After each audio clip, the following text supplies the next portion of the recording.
Beto O'Rourke.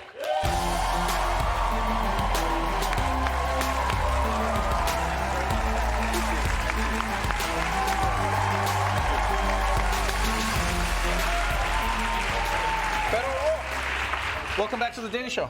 Thank you for having me back. You are back on the campaign trail, this time for a different position, governor of Texas. It is...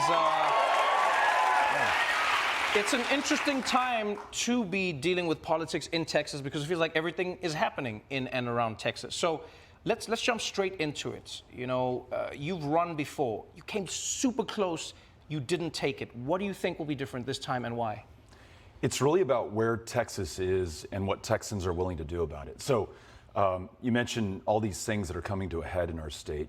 We have the most extreme abortion ban in America. No exception for rape or incest, begins at conception.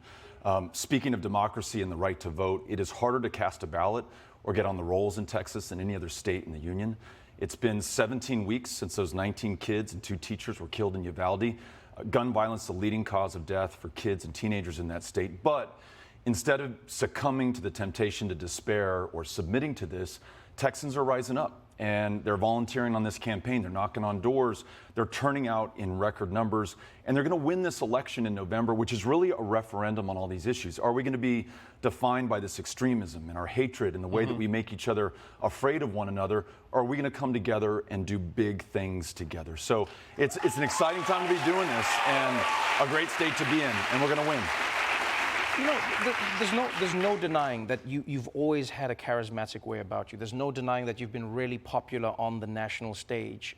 Unfortunately, sometimes it feels like the majority of Texas isn't exactly on the same page that you are. You know, a good example is the busing stunt that's happening right now. You know, with Greg Abbott busing people to all over the country to prove a point. You're against that. You've spoken out against it multiple times.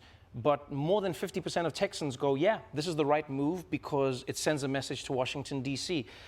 How do you work that in your mind, the idea that you are opposed to so many Texans where they're saying, no, this is actually what we want? I actually think that this extremism that we see in our current governor and government in Texas is reflective of the fact that we have a badly broken democracy. 7 million Texans didn't vote in the last election in 2020. 7 million who were eligible to did not. And if a majority right now thinks that busing migrants to D.C. or Chicago is a good idea, maybe, as you suggested, it's a reflection of the fact that our immigration system is so badly broken and people want to do something. What I propose, though, is instead of these stunts, which are so cruel and unkind, not just to those migrants, but to those of us who live in Texas, to the Border Patrol agents who we put on their backs this entire immigration system that is so badly broken. What if instead we had, for example, a Texas-based guest worker program or the ability to join family and not wait 20 years in line, which is the back of the line in Mexico or India or the Philippines to come to the U.S. today? What if you were trying to claim asylum, you didn't wait 6 years for your claim to be adjudicated, which is the current wait time? What if Texas led the way in rewriting our immigration laws to reflect our values, our interests, and our needs? And we say, look, you want to come to this country, you must follow our laws, but our laws will follow our values. I want Texas to lead on that. It's admirable, you know. I think it's admirable. I think you're proposing solutions, but it seems like America is getting to a place where people are less enthused by long-term plans and more riled up by an immediate idea that seems like it will work even if it may not. So, you know, you're out there, you're speaking to people. I know that you knock on doors and talk to people personally, so I'd love to know, have you met a person who doesn't agree with you on immigration, doesn't agree with you on these issues, and has changed their mind? And what was it that made them change their mind? It's interesting. We were in a town called Hemp Hill in East Texas, and in that county, they literally have about 3% high-speed internet access, so huge infrastructure problems there. It's a very red Republican rural county, so half the group that comes out is Republican, 20 are wearing Make America Great Again shirts and Donald Trump hats on. And this guy stands up and asks a very legitimate question. He's wearing a Trump hat. He said, my mom immigrated to this country from Canada, And to renew her green card, we had to stand in this line every so often. She worked 3 jobs because my dad, who was disabled in World War II, fighting for this country, could not work. I started working when I was 14 years old.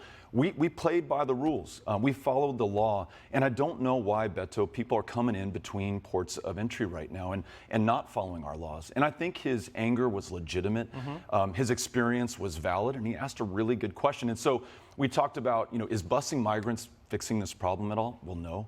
Is building a 1.5 mile of border wall, which is what Greg Abbott has done, helping anything? Well, no, I guess it's not.